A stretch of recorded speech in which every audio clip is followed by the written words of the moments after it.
AJ Smith-Shawver takes a big step forward in his second major league start, and I'll answer all of your mailbag questions, including is Vaughn Grissom trade bait? All that on today's episode of Locked On Braves, so let's get into it. You are Locked On Braves, your daily Atlanta Braves podcast. Part of the Locked On Podcast Network, your team every day.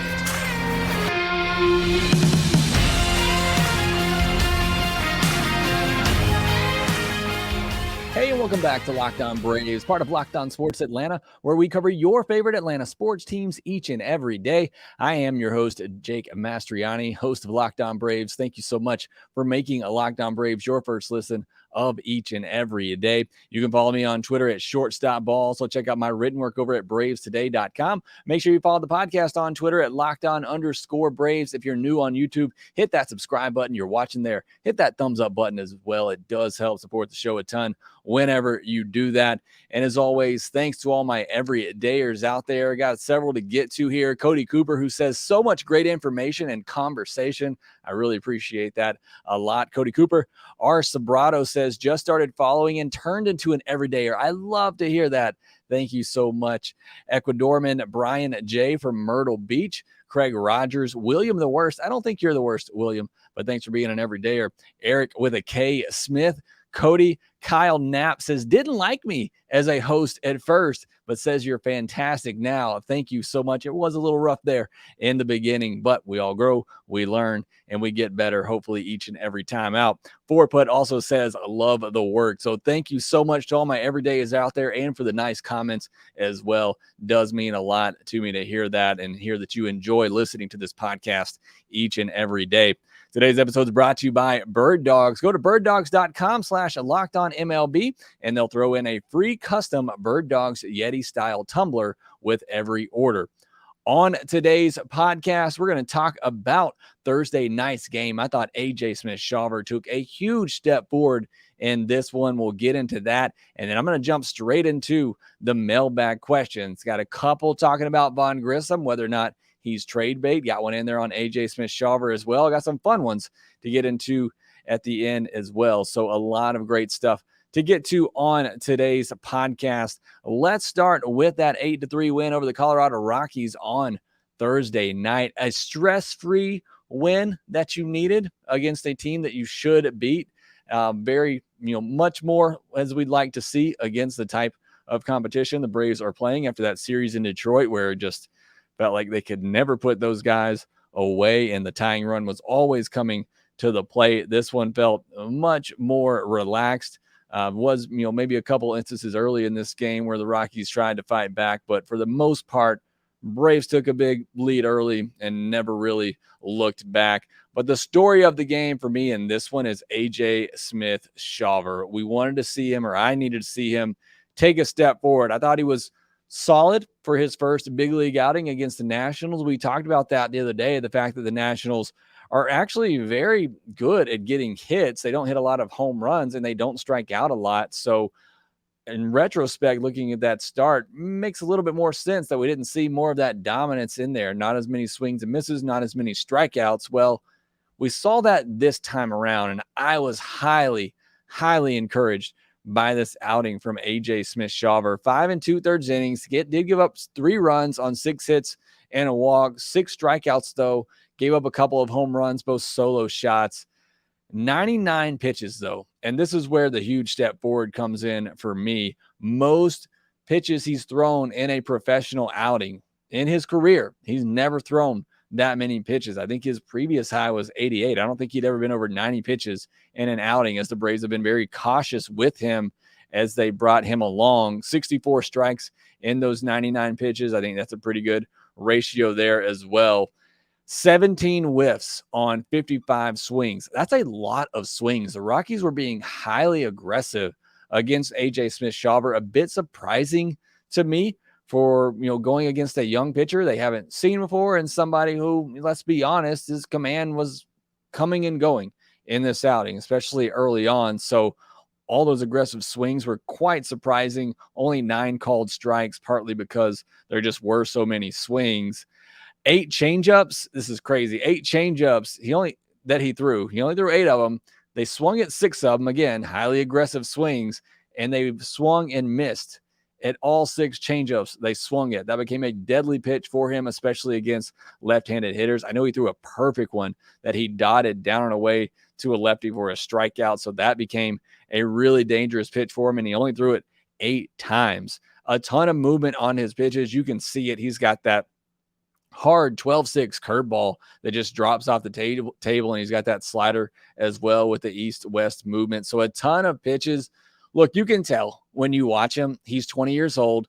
He doesn't have a lot of innings under him. He doesn't have great feel for all his pitches, but you can also very easily see the potential of this kid because there just is so much movement on these pitches that you get some really bad swings from hitters sometimes. So I thought, overall, this was a highly encouraging start. I thought the command of the fastball, specifically, getting them on the edges, I thought that was much better after the second inning. Early on, it just felt like he was throwing it down the middle. They couldn't square it up. I need to go look and see the type of movement on his fastball, but he was basically just throwing 94, 95, 96 mile per hour fastballs over the middle of the plate, and they couldn't square it up until Ezekiel Tovar did later in the game. But just early on, I thought he was getting away with fastballs over the middle of the plate, but perhaps there is some run on that fastball because they weren't able to square any of them up. As the outing went on, I thought he did a much better job of locating those fastballs on the edges and then being able to play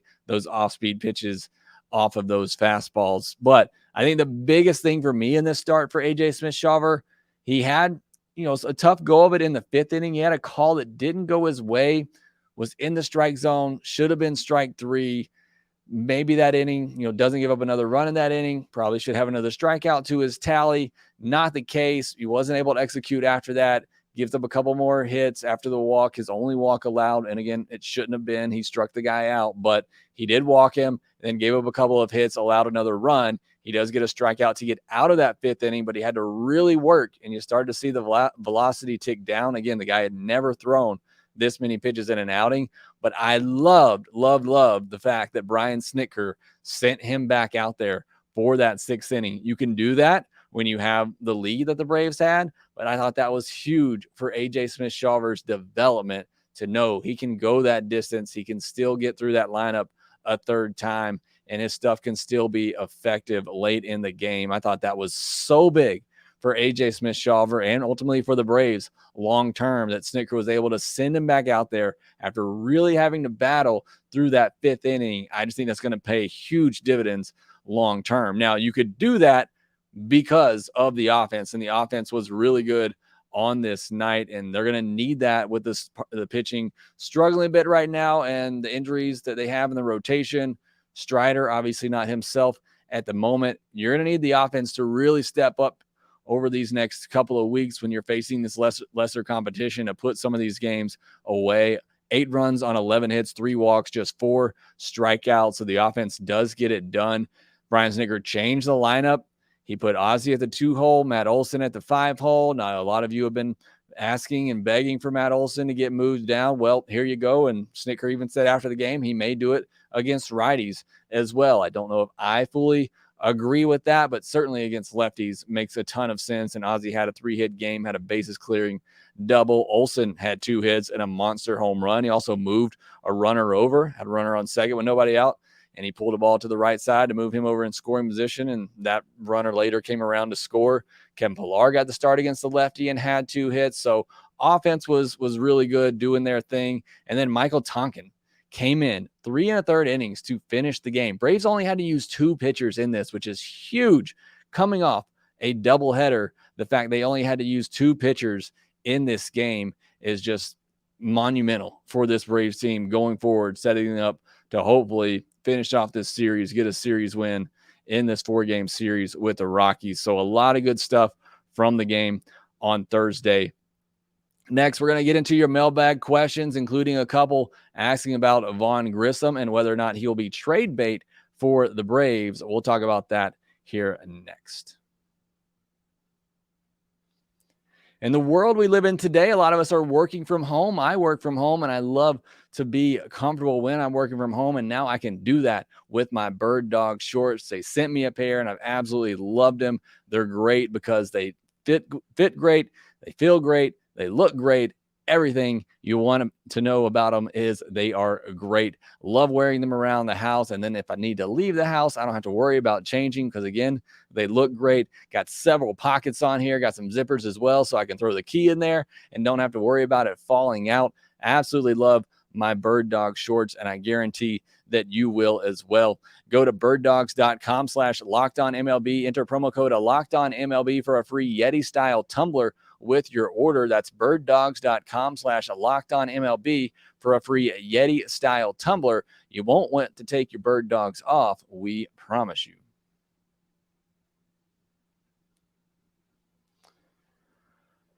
The Braves play the Rockies on Friday night at 7:20 p.m. Eastern. Can the offense keep things up? Can Jared Schuster keep it going? Catch every pitch of the Braves' hometown broadcast with SiriusXM on the SXM app. Search Braves. Got a lot of great content on the podcast this week. You have been doing a tremendous job of commenting, watching. It has been a great week on the podcast. I even missed a day this week, and you still came out, supported the show, leaving a ton of comments.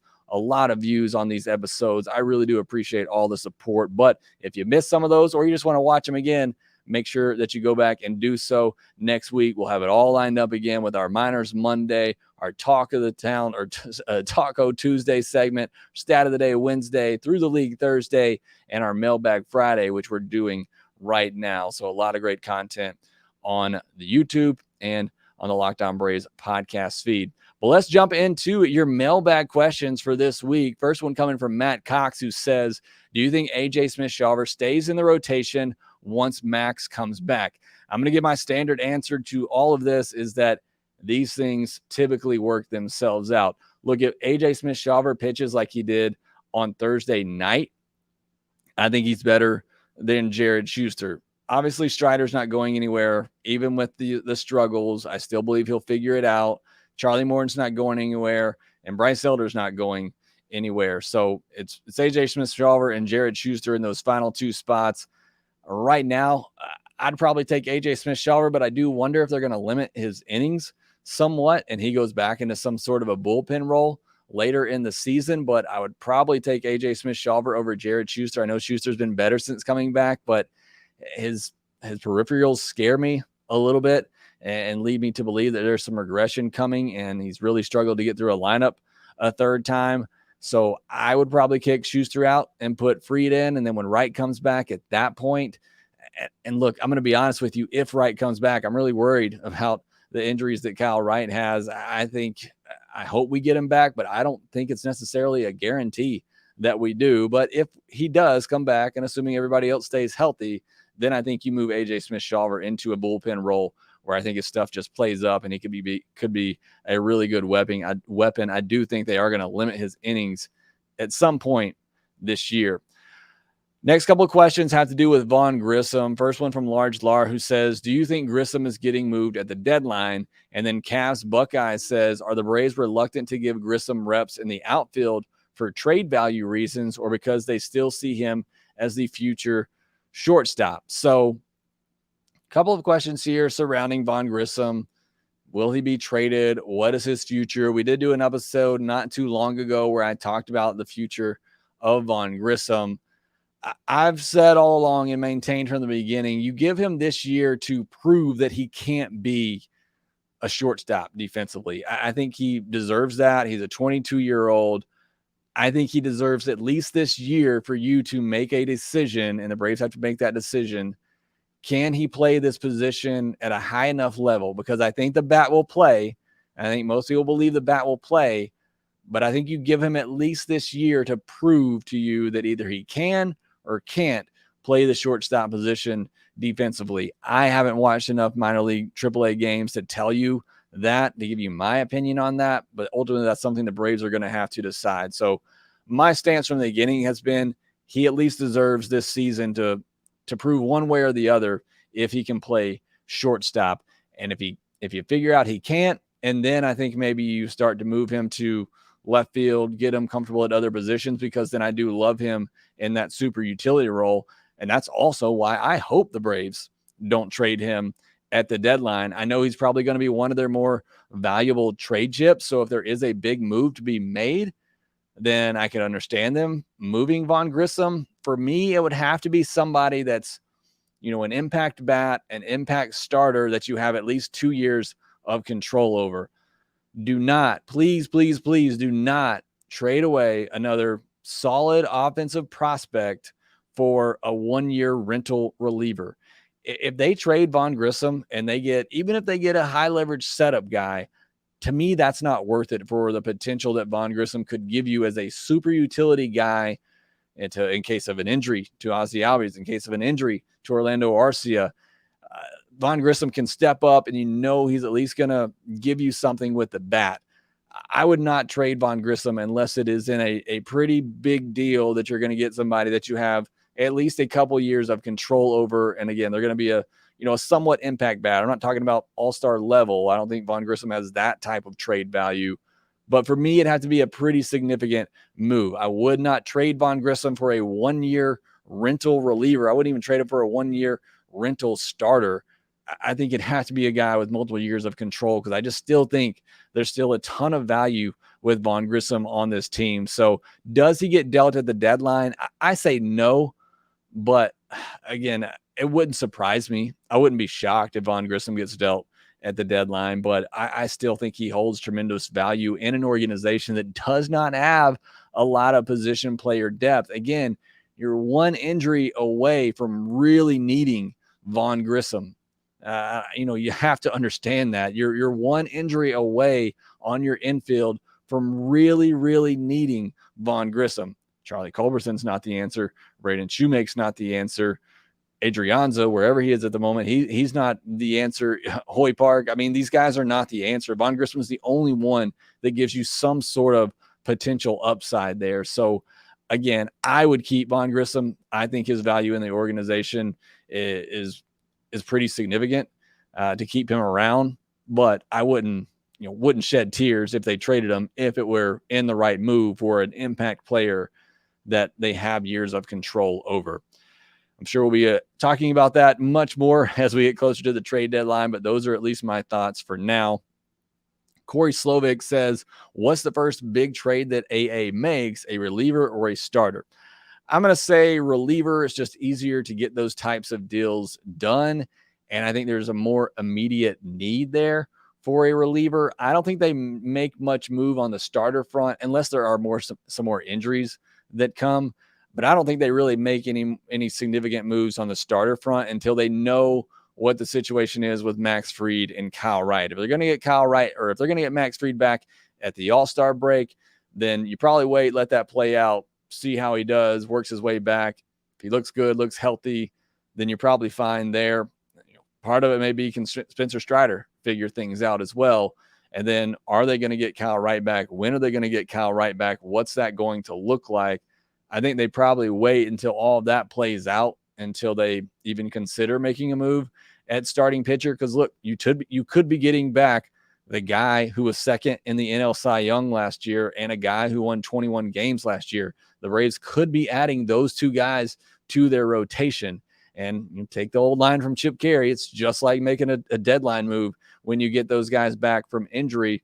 But that's what you could potentially be getting back. So I don't think they make any sudden moves with a starter until they know what the outlook is for Fried and for Kyle Wright. But I do think they make a move for a reliever, probably still not anytime before mid-July, but I do think there's a more immediate need there.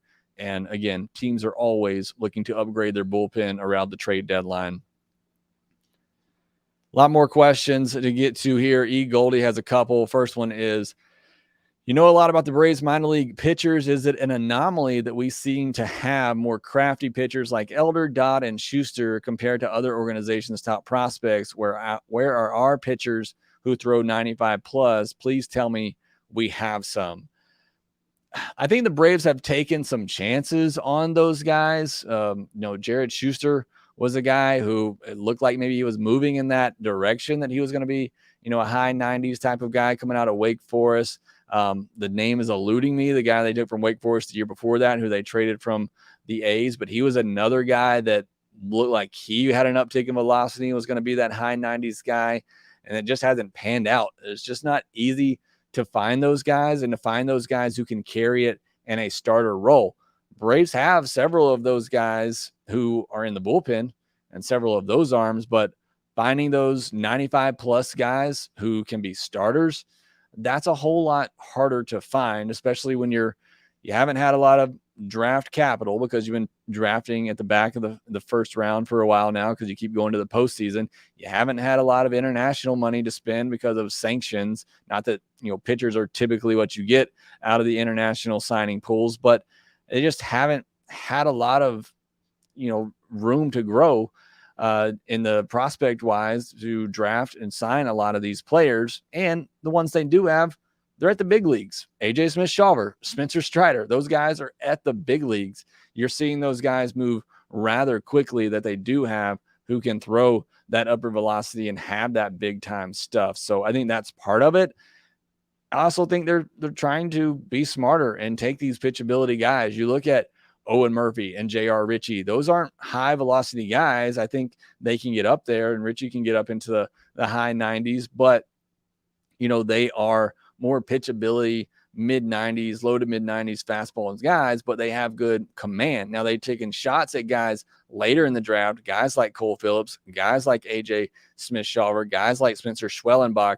They're taking shots on those guys later in the draft, and it seems like they're taking more of those pitchability guys earlier in the draft, and then again way later in the draft to try to get some of those guys like an Alan Winans, a Tanner Gordon, who give you good organizational depth. They don't have the biggest upside in the world, but in a pinch, if you needed them, you felt like, they could get you through a lineup 2 or 3 times possibly if needed to. So again, I just think it's where the Braves have been draft-wise, international signing-wise, and just, again, the guys who they have had who have that type of stuff, they're moving them through quickly, and they're now in the big league. So I think that's part of it.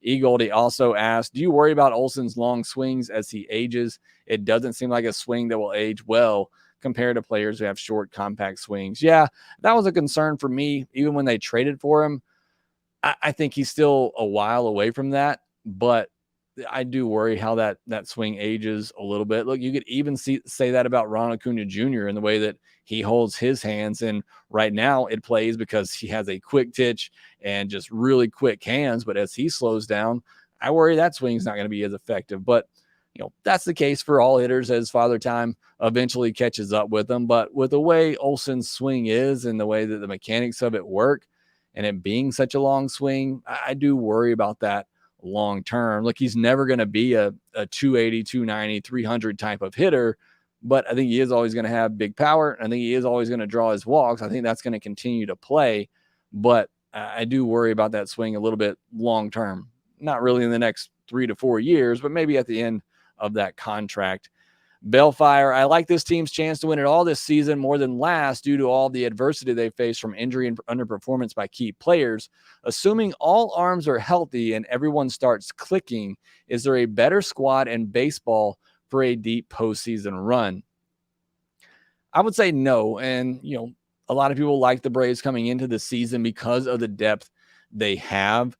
And forget who it was I was talking with, I believe, on Twitter today, and they were saying this lineup's not built for the postseason, too much swing and miss, can't hit with runners in scoring position, all of that. And I understand that. And you're right, more times than not, you want guys who can put the ball in play in the postseason, but go look at that 2021 team. They lived and died by the long ball. And if you're hot at the right time, and as Bellfire said, if they're clicking, I think they're the best team in baseball because they can go deep 1 through 9. They have a lot of speed in that lineup as well with Michael Harris, Ozzie Albies, Ron Acuna Jr. They have guys on there who can do multiple things for you, but it's just such a deep lineup. They can flip a game so quickly. They can get back in a game so quickly. I pointed out that Tigers game the other day, and yeah, it's the Tigers, but you're down 4-0 early, and then bam, Ron Acuna Jr. hits a 2-run homer, and next thing you know, you're back in that game. It was a 4-0 game for a lot of teams, which seemed like a huge deficit. The Braves erased it in no time. And you saw that on Thursday, a 5-run inning, just like that. Bam, they're on top of you. That's what this offense can do. And yeah, it's harder to do that in the postseason. The pressure's on. You're facing much better pitchers every single night. But I still like the depth of this team, the depth of this lineup. I do worry about the bullpen.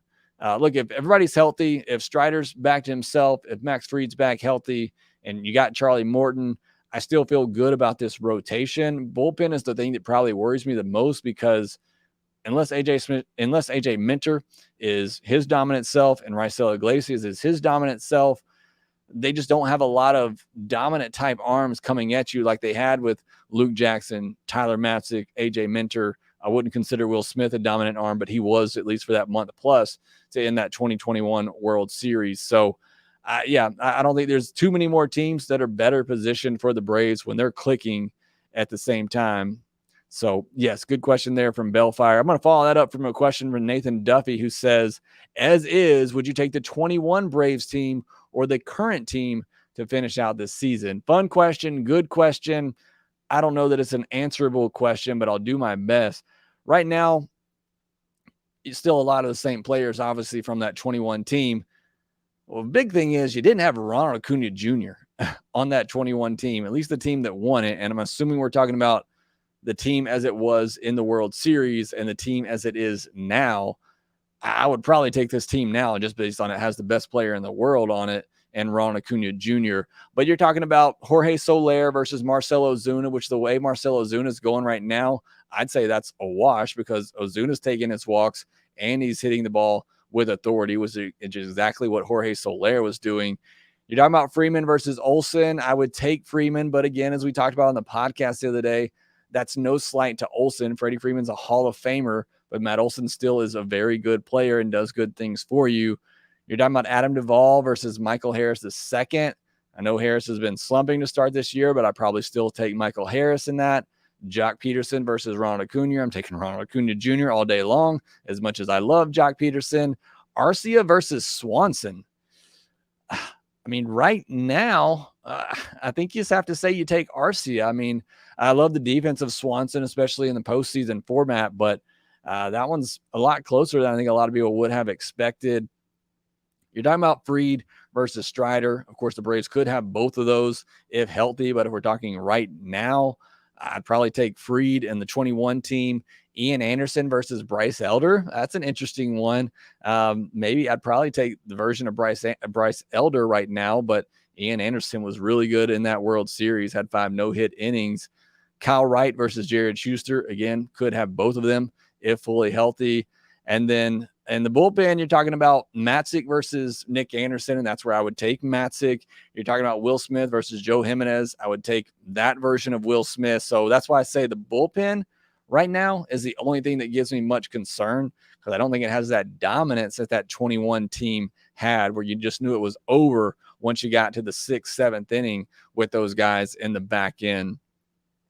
Cavs Buckeyes had another question. He said, do you have any concerns about this team's offense to start with, or does any concern about this team's offense have to start with Olsen and Riley?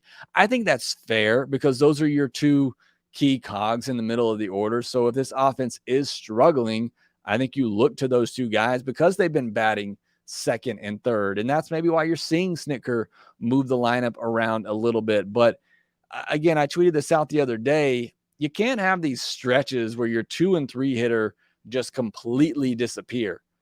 And look, I know over the course of a season, you're going to have your hot and your cold streaks, but you had Riley disappear for almost 3 weeks. And then you had him hot as could be for a week and a half, 2 weeks.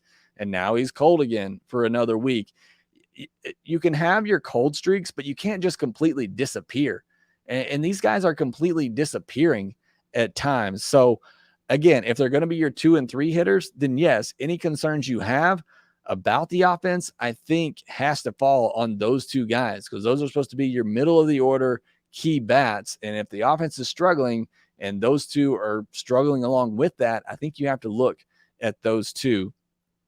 Gabriel Bonilla says, could Yaxel Rios get a chance soon? Who would be cut so he would be on the 40-man roster? Yeah, that's a good question. Ben Heller, who the Braves just called up, I think would be the guy that you could cut on the 40-man roster. Had an opportunity to do that, but they chose not to. I know Rios is having a good year at AAA, throws upper 90s, really good stuff. I don't know why he hasn't gotten an opportunity yet, but the Braves know better than I do. But I think there's certainly an opportunity to make room for him there on that 40-man roster if they decide to.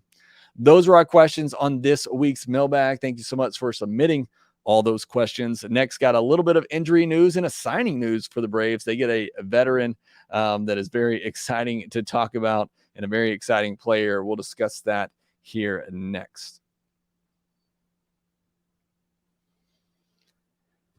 Make your way to FanDuel because right now new customers can get a no-sweat first bet up to $2,500. That's $2,500 back in bonus bets if your first bet doesn't win.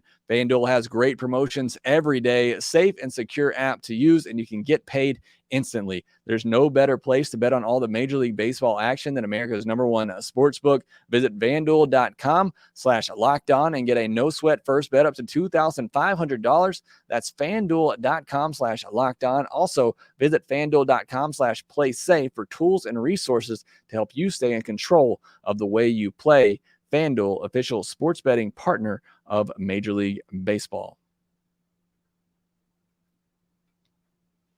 Jesse Chavez did go on the IL. The Braves called up Ben Heller, who they just recently acquired from the Tampa Bay Rays, to take his place. Sound like Chavez just, that not healing as quickly as they had hoped. I don't think it's going to be a very long stay on the IL. I think he'll come back whenever he's ready, but Braves needed help in the bullpen. Didn't know if it'd be 3, 4, 5 days before Jesse Chavez was ready. So it makes sense. Just go ahead and give him some time on the IL, keep him fresh and healthy because they're going to need the Magic Man down the stretch. And the Braves signed Jesus Aguilar to a minor league deal. Very entertaining and exciting player. I think he'll be a good clubhouse guy down there as well. But just wanted to mention that. It actually happened several days ago, but meaning to bring that up. On Friday night, it'll be Dinelson Lamet versus Jared Schuster. Lamet was once a really good pitching prospect for the Padres. Looked like he was going to be a really good starter for a while as well, but injuries kind of caught up with him, and he hasn't really been the same guy since. Was a reliever to start the year, has an ERA over 10, but this guy's always had big stuff, so got to be careful here. Went 5 innings his last time out. As for Jared Schuster, he has been much better since coming back.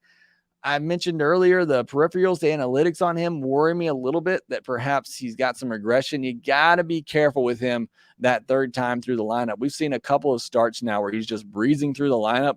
The first 2 times his pitch count's way down, and then all of a sudden that third time through he's running into a lot of trouble. I think you got to be very cognizant of that with him this time. But if he can limit the walks, get ahead of hitters, get that weak contact, get through 5 innings, 3 under or less. That's what I say every time out with Jared Schuster. And hopefully this offense can continue to produce and put up some big numbers. Braves play the Rockies on Friday night at 7:20 p.m. Eastern. It's the Dinelson Lamet against Jared Schuster. Catch every pitch of the Braves' hometown broadcast with SiriusXM on the SXM app. Search Braves. That will do it for this episode of Locked On Braves. Thank you so much for making us your first listen of each and every day. Make sure that you follow us on YouTube. Make sure you subscribe there, and make sure that you subscribe to Locked On Braves wherever you get your podcast, and we will talk to you next time.